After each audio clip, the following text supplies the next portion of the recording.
누구나 사람들은 성공을 꿈꾸며 살아가고 있습니다. 그리고 자신이 꾼 그 꿈을 실현하기 위해서 노력하며 살아가고 있습니다. 제가 서점에 나가보면 성공이라는 주제의 다양한 책들이 팔리고 있는 것을 봅니다. 성공은 아직도 많은 이들에게 흥미가 있는 이야기거리고 실제로 영화라든지 드라마의 주제이기도 합니다. TV의 다큐멘터리에 옛날에 방영된 것 중에 성공시대라는 그런 프로그램이 있었는데 저도 즐겨 보았던 경험이 있습니다. 이 시대에 성공한 사람들, 뭐 예술 분야, 스포츠 분야, 또 기업하는 사람들, 뭐 할 것 없이 모든 분야에서 성공한 사람들의 이야기를 들려주는 프로그램이었습니다. 우리는 다른 사람의 성공의 드라마를 통해서 때로는 감동도 받고 도전도 받기도 합니다. 제 서재에 있는 스티븐 코비라는 사람이 쓴 성공하는 사람의 7가지 습관이라는 책이 있는데 상당히 이 정도 두꺼워요. 굉장히 두꺼운 책인데 그 책이 한참 유행될 때 제가 그 책을 사서 읽었는데 다시 한번 서재에서 그 책을 꺼내가지고 목차를 찾아보았어요. 그 7가지 습관이라는 것이 뭐냐면은 주도적이 되라. 목표를 확립하고 행동을 해라. 그리고 소중한 것부터 먼저 하라. 상호 이익을 추구해라. 경청한 다음에 이해시켜라. 시너지를 활용하라.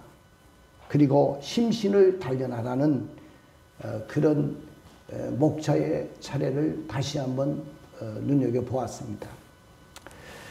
세상에서 성공자가 되려는 사람이 참 많습니다. 나는 우리가 성공자가 돼야 되는데 어떤 성공자가 돼야 되냐면은 진정한 성공자는 주님 안에서, 주 안에서 성공하는 자입니다. 믿으십니까?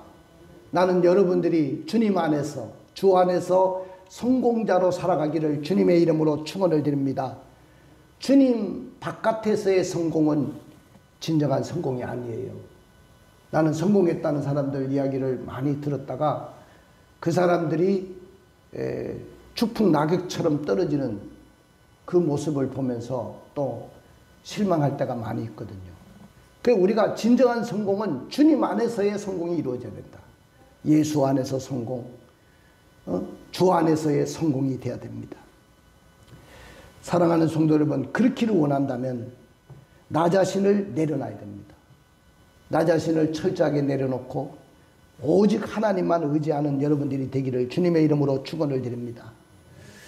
오늘 본문에 보니까 여호수아 11장은 이스라엘이 지난 6장에서 8장에서 가나안 중부 지역을 점령했고 그리고 난 후에 9장 10장에서 보니까 남부 지역을 점령을 합니다. 이제 남은 정복지라는 것은 북부 지역밖에 남지를 않았어요. 마침내 북부 지역을 점령함으로 가나안 전체의 땅을 정복하는 이야기가 오늘 본문에 나옵니다. 이스라엘이 가나안 남부의 다스 왕의 동맹군을 완전히 섬멸을 하고요. 이어서 가나안 남부 지역의 모든 성읍을 정복했다는 소식을 가나안 북부 지역의 왕들이 그 소식을 듣고 거기에 가장 충격을 받았던 한 도시 국가인 하솔. 여러분들 제가 그 하솔이라는 곳을 가봤는데 지금도 그 도시가 있을까? 근데 도시는 다 무너져 있고 폐허가 돼 있고 흔적만 남아 있어요. 그때 심판을 받고 완전히 도시가 무너진 것을 봅니다. 근데 그 당시에 하솔은 그때 왕이 누구냐면 야빈이라는 왕인데 그 모든 북부 지역에 있는 그러니까 갈릴리 호수 북부 지역 있는 모든 도시의 가장 우두머리였어요. 그래가지고 이 사람이 많은 왕들에게 사신을 보내가지고 우리 이스라엘과 함께 싸우자 하고 동맹군을 형성합니다. 근데 남부 지역보다도 중부 지역의 군대보다도 최고의 강한 부대입니다. 여러분들 우리나라도 옛날에 보면 고구려라는 나라, 지금 북한이죠. 최고의 강한 부대였어요. 군대였잖아요. 근데 이스라엘도 보면은 저 북쪽에 있는 사람들이 더 강해요. 최고의 강한 부대를 갖고 있었어요. 그러니까 그들이 이스라엘과 싸우려고 메론 물가에 진을 쳤다고 했습니다. 자, 가나안 족속들의 2차 동맹은 북부 전 지역이 다 가담을 함으로 인해 가지고 엄청난 군대를 형성하게 됩니다. 그 규모가 얼마나 되냐 하면은 그 유대 역사가 중에 요세푸스라는 역사가가 있는데 그분이 이렇게 이야기했어요. 그 당시에 하솔이 거느린 연합군은 보병이 30만 명. 여러분들 우리나라 지금 정군이 60만 명이에요.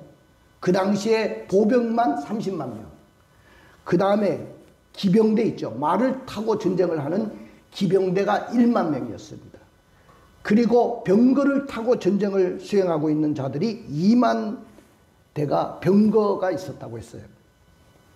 그러니까 이제껏 이스라엘이 싸워본 적들보다는 숫자나 군사력 면에서 가장 크고 강한 적수를 만났다고 할 수가 있는 겁니다. 자, 오늘 여호수아 11장 4절 5절을 한번 읽어보세요. 그들이 그 모든 군대를 거느리고 나았으니 백성이 많아 해변에 수많은 모래 같고 말과 병거도 힘이 많았으며 이 왕들이 모두 모여 나와서 이스라엘과 싸우려고 메론 물가에 함께 진쳤더라. 자, 메론 물가에 나왔던 그 북부 지역의 모든 동맹군들을 숫자나 군사력 면에서 정말로 가장 크고 강한 적수를 만났는데 이스라엘 군대가 어떻게 승리할 수 있었을까요? 사랑하는 성도 여러분, 우리 인생길에도 때로는 크고 강한 적수를 만날 때가 있어요. 내가 정말로 이겨낼 수 없는, 내가 정말로 감당할 수 없는 강한 적수를 만날 수 있습니다. 그게 뭐 사업의 경쟁자도 될 수도 있고요. 어떨 때는 사업의 실패가 될 수도 있고, 또 내가 생각지도 않은 질병이 강한 적수가 될 수도 있어요. 그리고 번번이 실패하는 모든 실패들이 나의 인생의 발목을 잡는 강한 적수가 될 수도 있습니다. 그렇다면 인생길에 이래 크고 작은 적수를 만났을 때 우리는 어떻게 승리할 수 있을까요? 오늘 그래서 저의 설교 제목은 한번 따라해 봅시다. 오직 하나님만 의지하는 전쟁. 오직 하나님만 의지하는 전쟁이 되자는 거예요. 전쟁터를 방불하는 세상 속에 사는 여러분들, 오직 하나님만 의지하는 삶이 되기를 주님의 이름으로 축원을 드립니다. 그러나 우리가 솔직하게 이야기해 봅시다.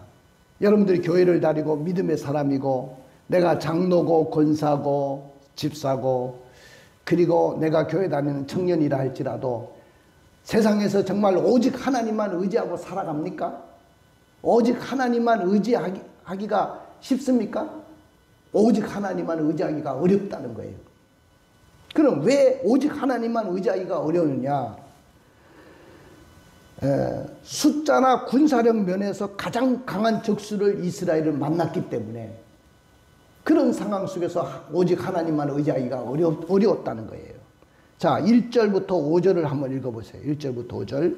하소랑 야긴이 이 소식을 듣고 마도랑 요박과 시므노 왕과 악사 왕과 이 북쪽 산지와 긴드로 남쪽 아라바와 평지와 서쪽 돌의 높은 곳에 있는 왕들과 동쪽과 서쪽의 가나안 족속과 아모리 족속과 헷 족속과 그리스 족속과 산지 여부스 족속과 이스와 땅 헤르본 산 아래 히위 족속에게 사람을 보내매 그들이 그 모든 군대를 거느리고 나왔으니 백성이 많아 해변에 수많은 모래 같고 말과 병거도 힘이 많았으며 이 왕들이 모두 모여 나와서 이스라엘과 싸우려고 메론 물가에 함께 진쳤더라.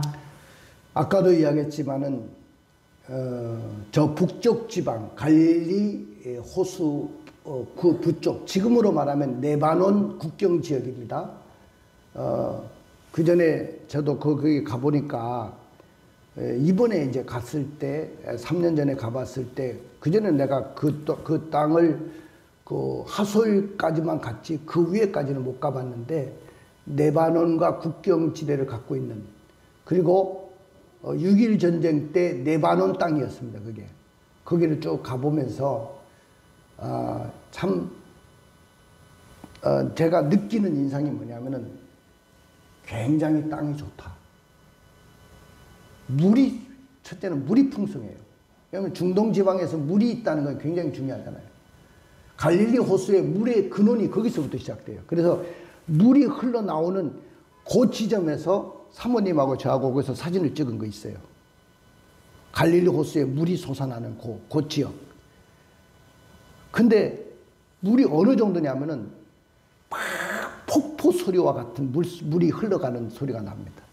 그게 이제 갈릴리 호수로 갔다가 그 갈릴리 호수에서 요단강을 타고 이제 이스라엘 전역에 흘러가는 거거든요.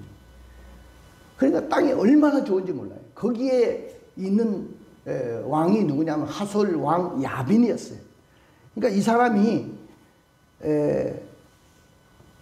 많은 도시 국가 중에서 우두머리니까 거기에 있는 모든 나라들, 도시 국가들의 왕들과 동맹을 맺은 거죠. 연합군을 형성하고 이제 쳐들어오는데 그 군대의 숫자가 어느 정도냐면은 백성이 많아 해변에 수많은 모래알 같더라. 모래처럼 많았다. 그러면 해변에 모래를 셀 수 있습니까? 얼마나 군대가 많았습니까? 당시에 보병이 30만 명이면요 수를 셀 수가 없어요. 어마어마한 군대입니다.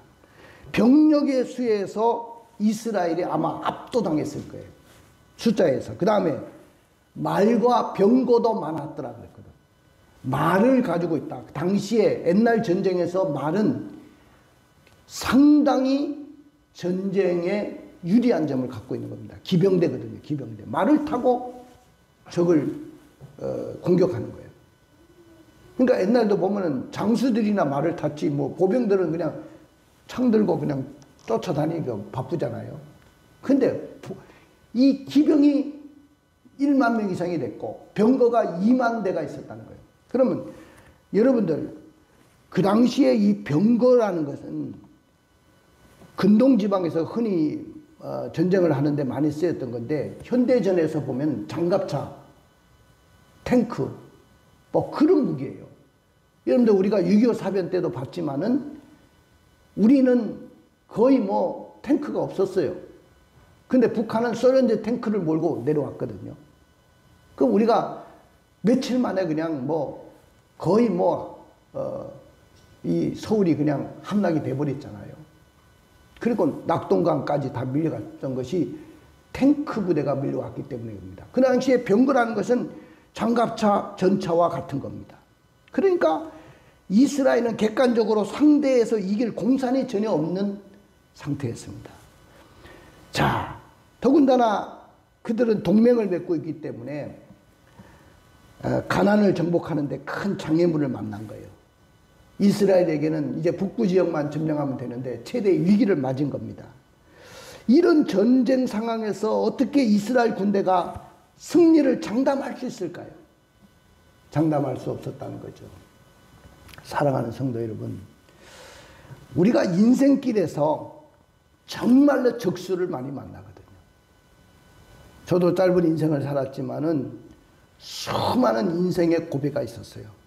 그리고 어떨 때는 정말로 결단을 해야 될 때가 있었어요.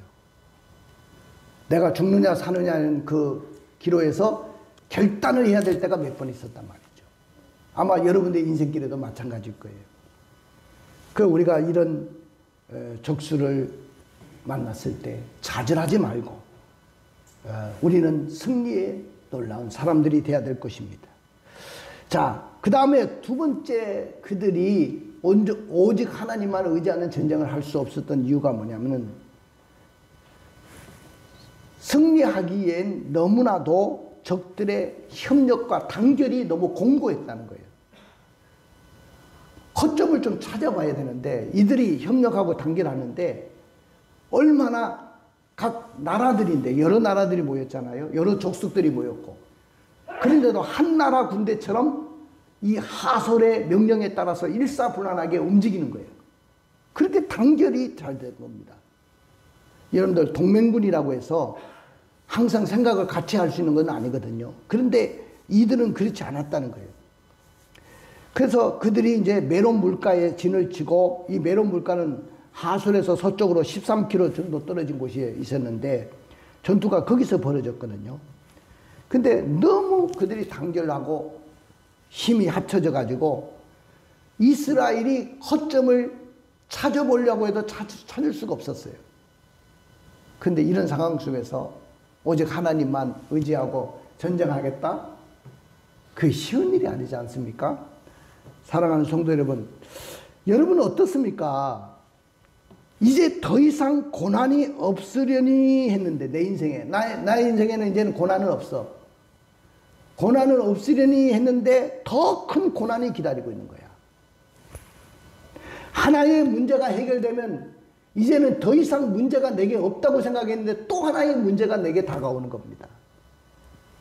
고난의 악순환이 계속 반복되는데 이것은 이스라엘이 당한 어려움과 흡사하다고 생각합니다.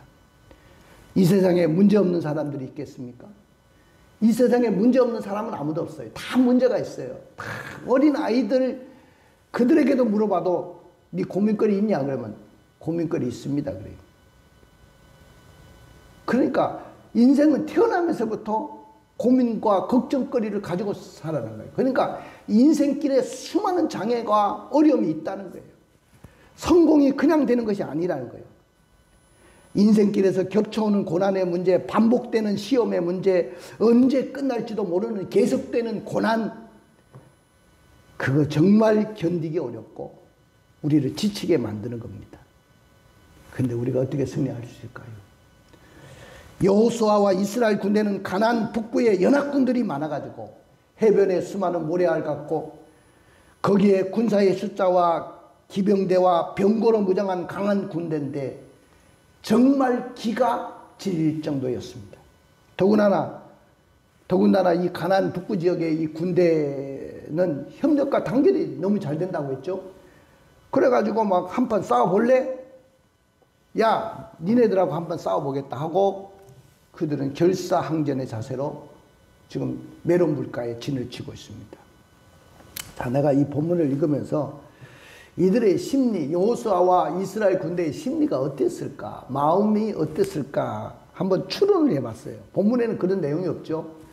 하나님, 이 전쟁은 지금까지 우리가 전쟁을 치러봤지만은 정말로 기가 질릴 정도입니다. 주눅이 들 정도입니다. 해변의 모래와 같은 수많은 적들과 거기에 수많은 기병대와 병거로 무장한 가나안 족속들을 어떻게 승리할 수 있을까요? 그들은 기가 질리고 주눅이 들어 하나님 앞에 하소연을 합니다. 자, 사랑하는 성도 여러분, 그럼에도 불구하고 오직 하나님만 의지하는 전쟁이 되라고 하십니다. 우리 하나님은 오직 너희들은 나만 의지해라. 너희들이 정말 어려운 가운데 있을지라도 오직 하나님만 의지하는 전쟁을 치러라. 그렇게 말씀하십니다.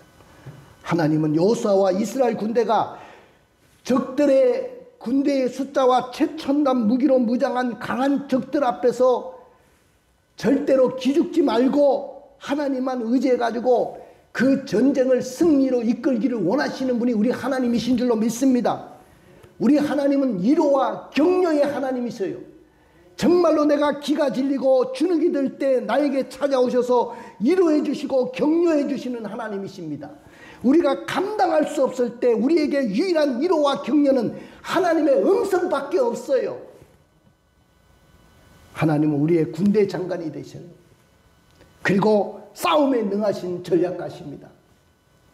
오직 하나님만 의지하는 전쟁이 되도록 어떻게 하셨습니까?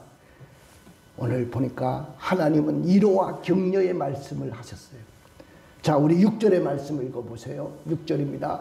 여호와께서 여호수아에게 이르시되 그들로 말미암아 두려워하지 말라. 내일 이맘때에 내가 그들을 이스라엘 앞에 넘겨주어 몰살시키리니 너는 그들의 말을 기뻐하지 깃발의 힘줄을 끊고 그들의 병거를 불사르라 하시니라. 자, 지금까지 가나안 정복을 나섰던 여호수아와 이스라엘 군대는 아마 지칠 대로 지쳤을 겁니다. 왜냐하면 이스라엘 백성들이 겨우 전쟁을 시작한 후에 아이성을 정복한 이후에 3일 동안 에발산에 가가지고 성회를 연 것, 머문 것, 그거 외에는 잠시도 쉬지 않고 매일매일 전쟁을 하면서 손에 피를 묻히고 전쟁을 치르고 있었어요. 잠시도 쉬지 못하고 연속해서 밀려오는 가나안 적들에 맞서가지고 싸워야 됩니다. 지금은 30만 명이 넘는 숫자의 보병 군대와 1만 명의 기병대와 2만의 병거와 대항해서 싸워야 되는 그런 상황이 왔습니다. 얼마든지 낙심이 됩니다. 그런데 바로 그 순간에 하나님이 그 밤에 그 상황 속에 나타나셔가지고 여호수아에게 위로의 말씀을 하십니다. 할렐루야. 그들로 말미암아 두려워하지 마라. 그들로 말미암아 두려워하지 말으라. 할렐루야. 오늘 여러분들에게 오는 모든 환난과 어려움이 왔을 때 그 모든 환경으로 말미암아 두려워하지 말라고 하나님이 말씀하십니다. 할렐루야. 내일 이맘때 내가 그들을 이스라엘 앞에서 넘겨주어 몰살을 시킬 것이니까 두려워하지 마라. 너는 그들의 말 뒷발에 힘줄을 끊고 그들의 병거를 불사르리라 하셨어요. 두려워하지 말라는 거예요. 사랑하는 성도 여러분, 사도 바울도 선교를 하면서 굉장히 낙심됐을 때 있습니다. 정말로 좌절되고 참 내가 이거 선교를 해야 되나 안 해야 되나, 선교를 접어야 되나, 그런 상황에 왔을 때 그 밤에 하나님이 나타나셔서 두려워하지 말라고 하십니다. 그러면서 이 성중에 나의 백성이 너무 많다. 그러니까 두려워하지 말으라 하겠어요. 사랑하는 성도 여러분, 오늘 여러분들 삶 속에 정말로 기가 죽을 일들이 있고 내가 세상 살면서 주눅이 들 일들이 많을지라도 오늘 말씀을 묵상하면서 항상 위로와 격려의 말씀을 들으시기를 원합니다. 그 격려의 말씀은 두려워하지 말라. 내가 너와 함께 함이니라. 놀라지 마라. 나는 내 하나님이 됨이니라. 내가 너를 굳세게 하리라. 참으로 너를 도와주리라. 참으로 나의 의로운 오른손으로 너를 붙들리라. 저는 목회 준비하면서 학교 다닐 때 너무 고생을 많이 했어요. 저는 우리 어머니가 밍크 잎을 하나 손에 쥐어주고 날라리 보따리 하나 들고 영등포역에 내가 서울에 처음에 왔습니다. 그때 나이가 27살이었어요. 이 서울에 내가 항상 힘든 것이 뭐냐면은 기숙사를 나와가지고 우리 총신대학원이 양지에 있었는데 양지에서 나와가지고 잠을 잘 수 있는 공간이 없어요. 여러분들, 나는 노숙은 안 해봤지만 잠 잘 수 있는 공간이 없었어. 저는 이 장의자를 붙여놓고 교회에서 잠을 잤습니다. 그러면 누가 나에게 밥을 먹으라고 먹여주는 사람이 있습니까? 어떨 때는 굶기도 하고. 또한 차를 타고 다니려고 하는데 차비가 없으니까 걸어 다니기도 하고. 옛날에는 저 구로동에서 강명시까지 걸어왔어요. 그래도 나는 없는 티를 전혀 내지 않았어요. 그때마다 성전에 엎드려서 여기에 성전에 엎드려서 막 울고 기도할 때 하나님이 나에게 늘 위로와 격려의 말씀을 주신 것이 있어요. 두려워하지 말아라. 내가 너와 함께함이라. 놀라지 마라. 나는 내 하나님이 됨이라. 내가 너를 굳세게 하리라. 참으로 너를 도와주리라. 참으로 나의 의로운 오른손으로 너를 붙들리라. 사랑하는 성도 여러분, 여러분들이 지금 어려움 속에 차라리 죽고 싶다고 생각하고 있습니까? 고난이 오면, 극한 어려움에 처하면 사람은 죽고 싶다는 생각을 갖게 돼요. 그뿐만 아닙니다. 아무것도 손에 잡히지가 않습니다. 귀찮아집니다. 그냥 잠만 쏟아집니다. 사람이 무기력해지는 거예요. 밖에 나가고 싶지도 않습니다. 사람을 만나고 싶지도 않습니다. 우울증이 찾아온 거예요. 엘리야가 그랬어요. 낙심이 돼가지고 노뎀나무 아래 누워가지고 저 브엘세바에 가서 모든 것을 포기한 채 잠들어 있었습니다.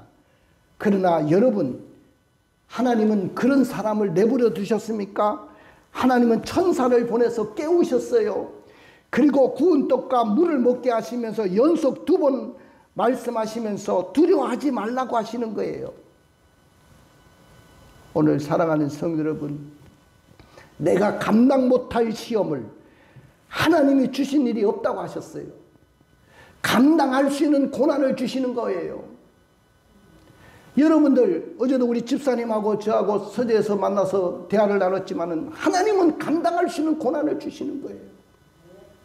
꿈과 희망을 잃어버리지 말기로 우리는 하나님 앞에 막상 시험이 오고 고난이 오면 대책이 서지 않을 때가 얼마나 많습니까? 그때마다 우리는 낙심되고 절망이 밀려오는데 그 순간에 영적인 전초기지가 어딥니까? 바로 이 성전이에요. 이 성전에 나와서 하나님 앞에 무릎을 꿇고 기도할 때 하나님이 나에게 힘을 주시는 격려의 말씀, 위로의 말씀 그 한마디는 나를 살려내는 거예요. 믿으십니까? 이 위로와 격려의 귀를 기울이시고 고난 앞에서 시험 앞에서 당당하게 서시는 여러분들이 되시기를 주님의 이름으로 축원을 드립니다. 그 다음에 2번째입니다. 내가 믿던 모든 것을 내려놓으라는 거예요. 내가 가지고 있던 모든 것을 다 내려놓으세요. 내가 믿던 모든 것을 내려놓는다는 것은 무슨 말입니까? 하나님 말씀만 의지하고 말씀대로 좀 살아봐라 그 말입니다. 하나님께서 여호수아를 격려하시면서 동시에 6절에 내일 이맘때 한번 읽어주세요. 6절. 여호와께서 여호수아에게 이르시되 그들로 말미암아 두려워하지 말라. 내일 이맘때에 내가 그들을 이스라엘 앞에 넘겨주어 몰살시키리니 너는 그들의 말 뒷발에 힘줄을 끊고 그들의 병거를 불사르라 하시니라. 9절도 읽어주세요. 여호수아가 여호와께서 자기에게 명령하신 대로 행하여 그들의 말 뒷발에 힘줄을 끊고 그들의 병거를 불로 살랐더라. 가나안 북부 연합군들이 단결하고 막 공고하게 동맹을 맺고 보병이 30만 명, 또 기병이 1만 명, 전차부대가 병거가 2만 대였지만은 기죽을 필요가 없다. 너희들이 낙심할 필요가 없다. 사실 군사력으로 보면은 이스라엘은 오합지졸에 불과했는데 이건 대적이 될 수가 없다. 내일 이맘때 내가 그들을 너희들에게 넘길 거다. 그러니까 너희들이 말의 뒷발의 힘줄을 끊어버리고 그들의 병거를 다 불사르라. 아이, 그 아까운 말들을 더 힘줄을 다 끊어버리면 말들은 이건 힘이 없는 거예요. 그냥 주저앉는 거죠. 병거 다 불살라 버립니다. 너무 아깝지 않습니까? 제가 생각해도 너무 아까워요. 근데 아까운 그걸 말들의 뒷발 힘줄을 다 끊어버리고 병거를 다 불사르라고 했어요. 전쟁에 이기거든 그 무기를 다 빼앗아가지고 다음 전쟁에 대비하면 얼마나 효과적이겠어요. 근데 하나님은 모두 없애라는 거예요. 필요치 않다는 거예요. 근데 우리 쪽에서 보고 이스라엘 군대 입장에서 보면 이해가 되지 않습니다. 말의 뒷발에 힘줄을 끊고 그들의 병거를 불사르는 것은 그 당시에 최첨단 무기를 무용지물로 만드는 거거든요. 말과 병거는 이스라엘에게는 최고의 전리품이 될 수가 있고 이스라엘의 전투력을 획기적으로 강화시킬 수 있는 최선의 방편이 될 수도 있는 거 아니겠어요? 그런데 그 병거와 그 모든 말들을 전부 다 전멸시켜라? 왜 그랬냐? 이런 병기를 의지하지 말고 이런 것을 다 내려놓고 나만 의지해라. 오직 하나님만 의지해라. 사랑하는 성도 여러분, 여러분들이 의지하는 것들이 너무 많으면 사람이요, 그것 때문에 성공 못하는 거예요. 네? 여러분들이 정말 의지하는 것들이 뭡니까? 네? 여러분들이 하나님 외에 의지하지 못하는 것들을 포기하시기를 원합니다. 할렐루야.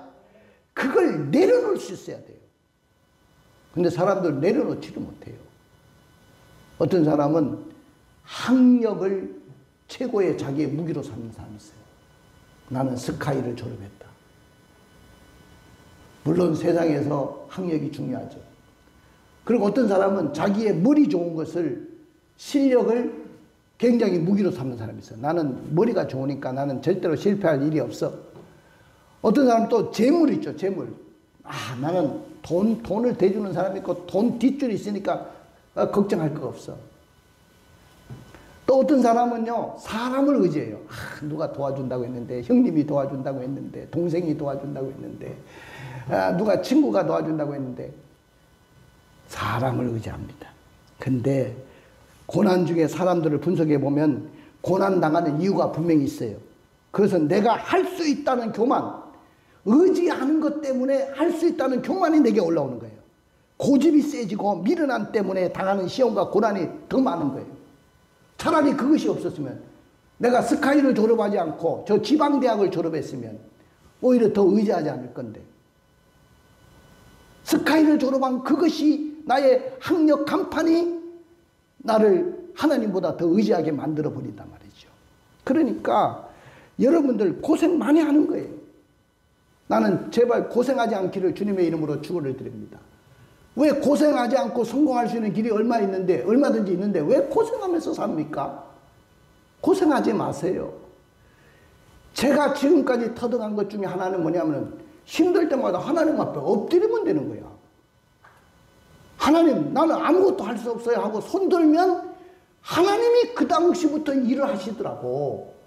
내가 낙심하고 내가 다른 걸 더 의지했다면 아마 저는 벌써 넘어졌을 거예요. 넘어질 수밖에 없고요. 그 다음에 세 번째는 하나님의 전략으로 하라는 거예요. 우리 15절을 읽어봐요. 15절. 여호와께서 그의 종 모세에게 명령하신 것을 모세는 여호수아에게 명령하였고, 여호수아는 그대로 행하여 여호와께서 모세에게 명하신 모든 것을 하나도 행하지 아니한 것이 없었더라. 예, 오늘 기병대와 병거와 마병, 이 북부의 동맹국들과 맞아서 싸우는 이스라엘은 너무나도 보잘것이 없었잖아요. 그러나 이스라엘은 결코 지지 않았어요. 이 전쟁에서 승리했어요. 그러면 이스라엘의 승리의 비밀은 현대식 무기가 아니었습니다. 잘 훈련된 군대도 아니었어요. 잘 계획된 군사 전략도 아니었습니다. 그것은 하나님의 전략의 능력이었습니다. 우리 하나님은 모든 군대의 전략가십니다. 믿으십니까? 전략에 능하신 하나님이신 줄로 믿습니다. 우리 7절 8절을 한번 읽어보실까요? 이에 여호수아가 모든 군사와 함께 메론 물가로 가서 갑자기 습격할 때에 여호와께서 그들을 이스라엘 손에 넘겨주셨기 때문에 그들을 격파하고 큰 시론과 미스로로 마임가를 추격하고 동쪽으로는 미스가 골짜기까지 추격하여 한 사람도 남기지 아니하고 쳐 죽이고. 여호수아와 모든 군사가 함께 메론 물가로 가서 갑자기 습격했다. 갑자기 습격했다고 다 그 전쟁을 이기는 건 아니잖아요. 그 뒤에 말이 중요한 겁니다. 여호와께서 그들을 이스라엘 손에 넘겨주셨기 때문에, 그들을 이스라엘 손에 넘겨주셨기 때문에, 할렐루야, 그들을 격파했다. 믿으십니까? 하나도 남기지 않고 다 쳐주겠다. 그렇게 기록이 되어 있어요. 넘겨주셨기 때문에.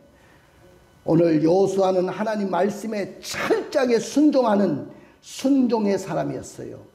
여호와께서 모세에게 명하신 모든 것을 하나도 행치 아니한 것이 없었다고 했습니다. 사랑하는 성도 여러분, 하나님의 방법은 시대가 지나도 변하지 않습니다.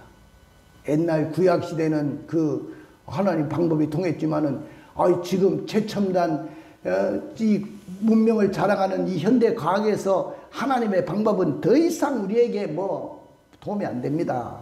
이런 분들이 있을 거예요. 그러나 하나님의 방법은 시대가 변해도 절대로 변하지 않는 거예요. 믿으십니까? 구약의 하나님, 여호수아의 군대와 함께 하신 하나님은 지금 여러분들의 하나님이에요.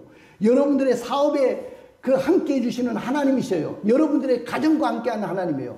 그래서 아까도 내가 우리 황수연이하고 김주영이를 위해서 기도해 달라고 하는, 하나님 의지하는 마음이 있기 때문에 기도해 달라는 거예요. 믿으십니까? 저들이 능히 좋은 길로 인도하실 거지만은 하나님이 더 좋은 길로 이끄셔야 돼요. 그렇기 때문에 우리가 기도해야 되는 거예요. 사람의 방법은 시대가 변하면서 달라질 수가 있습니다. 그러나 하나님의 방법은 달라지지 않는다는 거예요. 한번 따라해 봅시다. 승리는 오직 하나님을 의지하는 겁니다. 그렇습니다. 승리는 하나님의 위로와 격려에 귀를 기울이고 오직 하나님을 의지하는 거예요. 승리를 얻기 위해서는 내가 믿던 모든 것을 내려놓고 오직 하나님만 의지하는 거예요. 우리가 승리하기 위해서는 하나님의 전략으로 전쟁하기 위해서 오직 하나님만 의지하는 겁니다. 승리를 위해서 하나님 명령대로 순종하는 것입니다. 그러나 만일 오직 하나님만을 의지하는 전쟁이 되지 못한다면 월등한 숫자와 기병대와 병거를 거느리고 싸우러 나온 적들에게 기가 죽어서 싸워보지도 못하고 실패자로 전락하고 말았을 겁니다. 그러므로 승리는 오직 하나님만 의지하는 것인 줄로 믿습니다. 하나님만 의지하고 나갔을 때 결과는 어떻게 됐어요? 병력의 수의 많음과 병장기의 우수함에 달려있지 않다는 것을 승리를 하고 나서 깨달았어요. 전쟁의 승리는 애국심과 단결만으로도 쟁취할 수 없다는 것을 깨달았어요. 그들이 얼마나 단결하고 나왔습니까? 또 전쟁의 승리는 오직 하나님만을 의지할 때 하나님이 친히 싸워주셔서 승리한다는 것을 깨달았어요. 그리고 가나안 북부 지역을 완전히 정복하게 됐던 것을 봅니다. 사랑하는 성도 여러분, 가슴에 손을 얹어보세요. 눈을 감아보십시오. 자, 오늘 우리는 불확실한 상황 속에서 살아가고 있어요. 우리 삶의 영적 전쟁에서 여러분들이 승리하기를 원하십니까? 오직 하나님만 의지하기로 결단하십시오. 어렵고 힘든 코로나19 재앙에서도 영적인 전쟁에서 승리하기 위해서 오직 하나님만 의지하게 결단하기를 원합니다. 할렐루야. 그래서 성도들은 하나님의 일을 행함에 있어서 하나님보다 먼저 인간적인 수단과 방법을 의존하려고 해서는 안 되고요. 자신의 힘과 지혜를 의지해서도 안 된다는 것을 깨달으시기를 주님의 이름으로 축원을 드립니다. 내 모든 것을 내려놓고 오직 하나님만 의지하기로 결단하시길 원합니다.